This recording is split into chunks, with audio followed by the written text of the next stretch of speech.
Hello viewers, আসসালামু আলাইকুম। আল মামুন সরকার বলছি।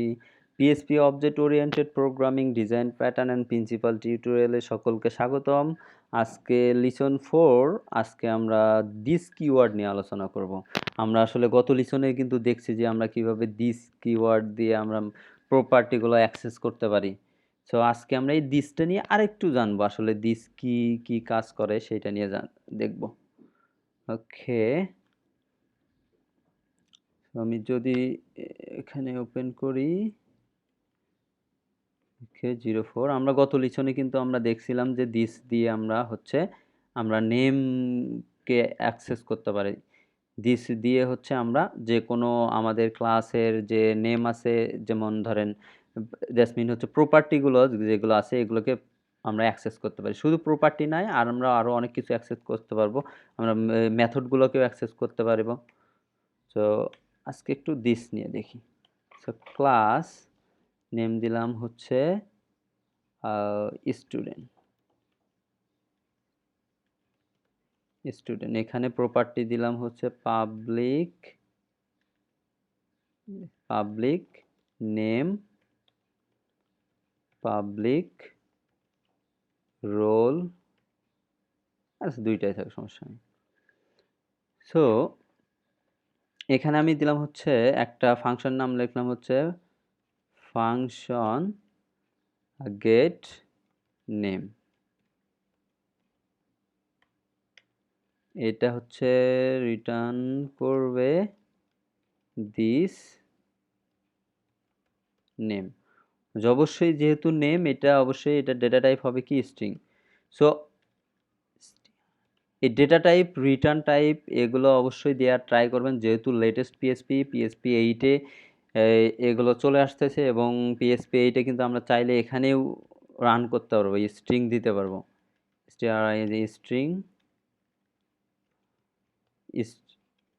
স্ট্রিং এভাবে ডাটা টাইপ আমরা ডিক্লেয়ার করতে পারবো পিএসপি 8-এ, কিন্তু পিএসপি ওল্ডার ভার্সনগুলোতে কাজ করবে না, কিন্তু পিএসপি 8 হলে এটা কাজ।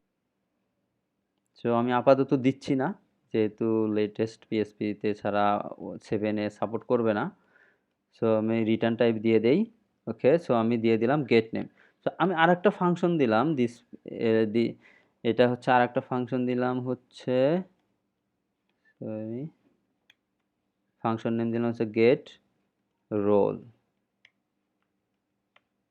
এটা রিটার্ন করবে রিটার্ন দিস রোল। সো এখানে আমরা অ্যাকচুয়ালি দিস দিয়ে কি করতেছি, দিস দিয়ে যে আমার যে ক্লাসটার কারেন্ট অবজেক্ট যেটা, সেইটার নেমটা কিন্তু আমি চেঞ্জ করতেছি। এটা ইম্পর্টেন্ট বিষয়। দিস এই ক্লাসের একটা অবজেক্ট। অবজেক্ট মিনস যখন আপনি ক্লাস একটা তৈরি করব, একটু স্পেসগুলো কমাই দিই। সো আমি যখন এই স্টুডেন্টের একটা অবজেক্ট তৈরি করব, আমি যদি এখানে ওবিজে এসটিডি একটা অবজেক্ট তৈরি করি, নিউ স্টুডেন্ট।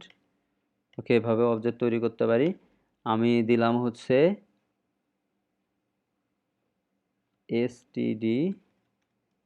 এসটিডি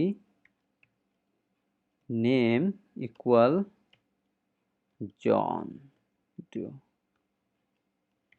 আমি যদি এখন ইকো দেই, ইকো দেব দিস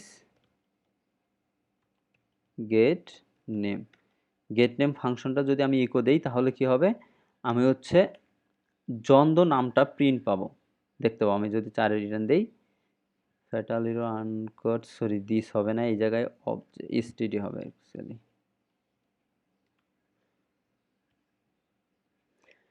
সো এখানে আমি এই অবজেক্টে আমি কি করলাম, নেমকে চেঞ্জ করে আমি জন দিলাম। সো এখানে আমি এই গেট নেম ফাংশনের ভিতরে আমি দিস নেম, এটা কিন্তু রিটার্ন করছে, দিস নেম রিটার্ন করতেছে। সো আমি এই অবজেক্টের নামটা পেয়ে যাচ্ছি। আমি যদি আরেকটা নতুন std2 নামে আরেকটা অবজেক্ট তৈরি করি, সাপোজ এখানে আমি দিলাম নিউ স্টুডেন্ট দিলাম। এখানে যদি আমি দেই std টু দিয়ে আমি যদি নেম চেঞ্জ করে দেই, এখানে দিলাম সাপোজ মামুন সরকার। ওকে, এখন যদি আমি ইকো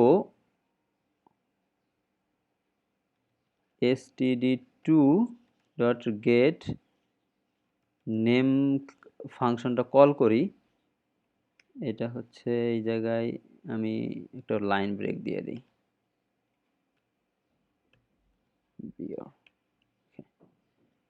সো আমি এখন তাহলে কি পাবো? মামুন সরকার পাবো। কিন্তু অ্যাকচুয়ালি দেখেন, আমি যেটা বুঝাইতে চাচ্ছিলাম সেটা হচ্ছে গেট নেম ফাংশনের ভিতর যদি আমি যাই, তাহলে এই যে দিস নেম রিটার্ন করতেছে, এই দিসটা আসলে কে? এই দিস তো প্রতিটার ক্ষেত্রেই, যেমন গেট নেমের ক্ষেত্রেই আমি যদি গেট নেমের ক্ষেত্রে যাই, সো আমার সে কি রিটার্ন করতেছে? দিস নেম রিটার্ন করতেছে। দিস নেম মিন্স এই নেমটাকে। তো এই দিসটা অ্যাকচুয়ালি রিপ্রেজেন্ট করতেছে আমার এই অবজেক্টকে। কারণ আমি কি রিটার্ন করলাম? অবজেক্ট std নেম ইকুয়াল আমি হচ্ছে চেঞ্জ করে দিয়ে একটা নাম দিয়ে দিলাম। ওকে, এখানে নাম দিয়ে দিলাম আমি হচ্ছে জন্দো। আর গেট নেমের ভিতর আমি দিস নেম রিটার্ন করলাম। তো আমি এইখানে দিস নেম মিন্স হচ্ছে এই যে আমার যে কারেন্ট অবজেক্টটা তৈরি করলাম, অ্যাকচুয়ালি দিস এই কারেন্ট অবজেক্টটাকেই মানে পয়েন্ট করে। দ্যাটস মিন্স হচ্ছে আমি দিস যেখানে ব্যবহার করব সেই জায়গায় আমার হচ্ছে অবজেক্ট নেম যেটা আছে, এই জায়গায় যদি আমি এভাবে না দিয়ে যে std নেম দিতাম, এভাবে শুধু নেমটাই দিতাম, দ্যাটস মিন হচ্ছে আমার কি আসবে? সেম সেম চলে আসবে। কিন্তু কারণ হচ্ছে এই যে দিস নেম মিন্স এই দিস নেমটা হচ্ছে যেহেতু এটা এই অবজেক্টের ভিতর কল হচ্ছে ফাংশনটা, এবং এই দিসটা সবসময় রিপ্রেজেন্ট করতেছে এই অবজেক্টকে। যখন আমি একটা নতুন অবজেক্ট তৈরি করলাম, নতুন অবজেক্টের যে এই গেট ফাংশনটা, ফাংশন তো সেম, এখানের ভিতরেও দিস আছে। তো এই গেট নেমের ভিতরে দিসটা কি কাকে পয়েন্ট করতেছে? পয়েন্ট করতেছে হচ্ছে std নেমকে। সো দিস হচ্ছে কি একটা অবজেক্ট অ্যাকচুয়ালি, যেটা আমার যে কারেন্ট যে ক্লাস আছে এই ক্লাসের যে অবজেক্টটা তৈরি করলাম সেই অবজেক্টটাকে রিপ্রেজেন্ট করে। দ্যাটস মিন এই ক্লাস দিয়ে যদি আমি একটা অবজেক্ট এ তৈরি করি, এই দিস হবে এ, সব সময় এর ভ্যালু নিয়ে কাজ করবে দিস।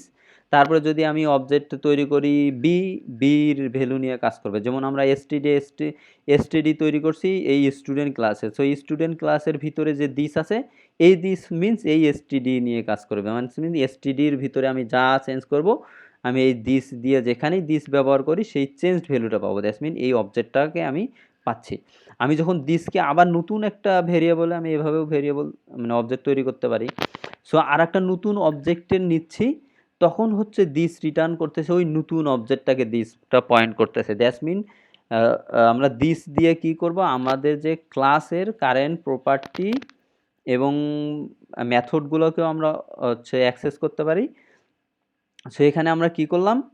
আমরা দিস হচ্ছে একটা অবজেক্ট, দুইটা অবজেক্ট তৈরি করছি। তো দুইটা নেম চেঞ্জ করে দিয়ে দেখলাম, এবং ওই দুইটা নেমগুলোকে প্রিন্ট করলাম। তো দুই জায়গায় দিস কিন্তু দুইটাকে পয়েন্ট করতেছে।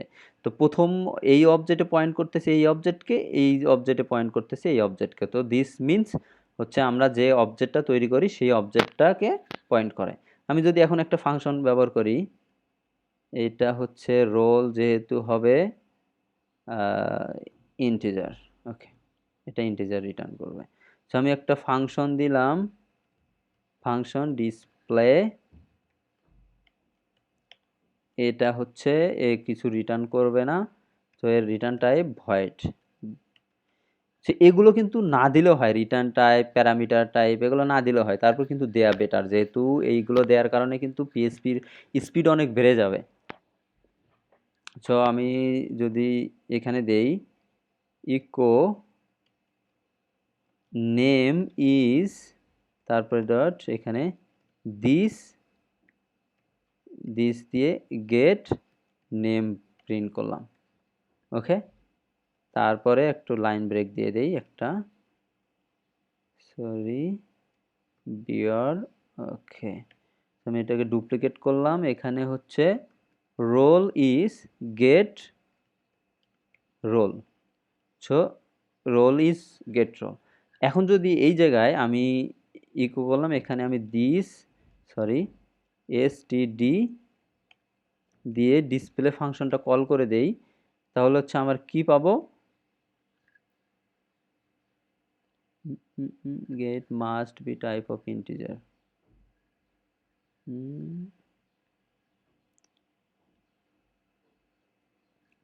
এখানে সমস্যা হচ্ছে গেট রোলটা হচ্ছে মাস্ট বি ইন্টিজার রিটার্ন করতে হবে, ইন্টিজার রিটার্ন করবে, কিন্তু রোলের কোনো ভ্যালু নাই এখানে। গেট রোল যখনই কল করতেছে সে কোনো কিছু ডাটা পাচ্ছে না। সো এই জন্য অবশ্যই তাহলে আমাকে প্রথমেই গেট রোলটাকে সেট করাই দিতে হবে। আরও ডবল রোল ইকুয়াল দিলাম হচ্ছে 1। এখন কিন্তু কাজ করবে, এখন কাজ করলো, কারণ এখানে কি হচ্ছে আমার রোলটা সেট করা ছিল না। সো ডিসপ্লে ফাংশন কি গেট রোল কল করছে, গেট রোল চাচ্ছে, গেট রোলের ভিতর কি আছে, এখানে গেট রোলের ভিতর কিছুই নাই। সো ডিফল্ট সে ইরর দেখাবে। সো এটাকে আমরা করতে পারি হয়তো বা এখানে একটা যদি হট চিহ্ন দেই তাহলে নাল অথবা ইন্টিজার রিটার্ন করবে। সো এইটা এই যে মানে প্রশ্নবোধক চিহ্নটার মিনস করে এটা কি রিটার্ন করবে, আইডিয়া নাল অথবা হচ্ছে ইন্টিজার। ওকে, সো এটাও করতে পারি। আর অবশ্যই আমি রোলটা সেট করে দেবো এখানে, অথবা আমরা চাইলে রোলের এখানে একটা ডিফল্ট ভ্যালু সেট করে দিতে পারি, কোনো সমস্যা নেই।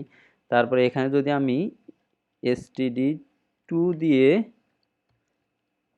ডিসপ্লে ফাংশনটা কল করি,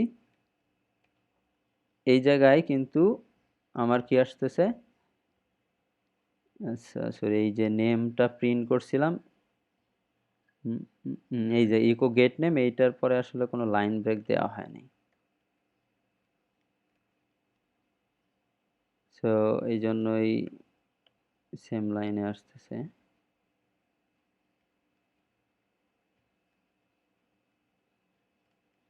জাস্ট লাইন ব্রেক দিয়ে নিচে নামলাম।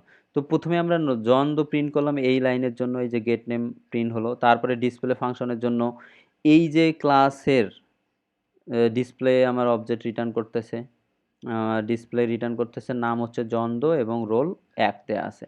সো কিন্তু সো এখানে এই যে আমরা রোল এবং নেম সেট করে দিলাম, তো গেট নেমে তো আমরা পাচ্ছি হলো নেম আমার রিটার্ন করতেছে, এবং ডিসপ্লেতে আমি কি করলাম, ডিসপ্লে দিয়ে কিন্তু দিস দিয়ে এই ক্লাসের যে অবজেক্ট আছে, মেথড আছে, সেই মেথডগুলোকেও দিস দিয়ে আমরা কিন্তু অ্যাক্সেস করতে পারি। যেমন এখানে আমরা হচ্ছে ডিসপ্লেতে এই দিস গেট নেম এবং দিস গেট রোল ইউজ করলাম। সো এই জায়গায় কিন্তু দিস কাকে রিটার্ন করতেছে, অবশ্যই দিস রিটার্ন করতেছে। দিস হচ্ছে পয়েন্ট করতেছে এসটিডি অবজেক্টকে, সে এসটিডি অবজেক্টের গেট নেম এবং গেট রোলকে কল করতেছে ডিসপ্লের ভিতরে, এবং STD object get name get roll কি করতেছে, এই যে দিস যেহেতু রোল এবং নেমকে আমাদের রিটার্ন করতেছে, অবশ্যই এসটিডি অবজেক্টের নেম এবং রোলকে সে রিটার্ন করবে। আমি নতুন যখনই অবজেক্টে একটা যাচ্ছি std2-তে, সেইটা নেম std2 নেম কে পয়েন্ট করতেছে এবং টু নেম শো করাচ্ছে। আমি ডিসপ্লেতে যদি যাই গেট নেমে আমি ডিসপ্লে পাচ্ছি, রোলে গিয়ে পাচ্ছি না, কারণ হচ্ছে std2-তে আমি হচ্ছে রোলটাকে সেট করে দেইনি। এখন যদি আমি এখানে যদি রোলকে সেট করাই দেই তাহলে পাবো, আর যদি না করাই দেই তাহলে এভাবেই এমটি পাবো। সো দিস কিওয়ার্ডটা অ্যাকচুয়ালি কি মিন্স করে, আরেকবার যদি বলি, দিস কিওয়ার্ড মিন্স করে হচ্ছে আমার কারেন্ট অবজেক্টকে, মানে দিস কিওয়ার্ড হচ্ছে অবজেক্ট। এই জন্য আমরা যখন স্ট্যাটিক প্রপার্টি নিয়ে কাজ করব বা স্ট্যাটিক ভেরিয়েবল নিয়ে কাজ করবো, এটা আমরা আসলে ফিউচারে আলোচনা করব, দেখব। সো স্ট্যাটিকের ক্ষেত্রে কিন্তু স্ট্যাটিকের ভিতরে আমি দিস অ্যাড করতে পারি না, কারণ হচ্ছে স্ট্যাটিককে অবজেক্ট দিয়ে আমরা কল করি না, কারণ স্ট্যাটিক প্রপার্টিকে আমরা হচ্ছে কিভাবে কল করি, একবারে ডিরেক্ট ক্লাস ক্রিয়েট ছাড়াই মানে আমরা ওটাকে অ্যাক্সেস করতে পারি, সেজন্য ওটা দিস দিয়ে ইউজ করা যাবে না। দ্যাটস মিন হচ্ছে আমাদের ক্লাস অবজেক্ট করে যা যা ওই অবজেক্টটাকে দিয়ে যেগুলো আমাকে অ্যাক্সেস করা যাবে সেগুলোকে আমরা দিস দিয়ে অ্যাক্সেস করতে পারবো। সো দিস অলওয়েজ হচ্ছে যে অবজেক্টটা আমরা ক্রিয়েট করলাম সেই অবজেক্টটাকে পয়েন্ট করে।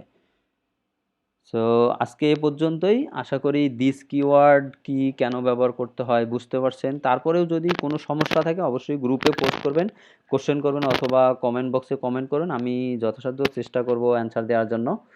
তো আমরা নেক্সট লিসনে আসবো অবজেক্ট ওরিয়েন্টেড আরও সুন্দর সুন্দর ফিচার নিয়ে।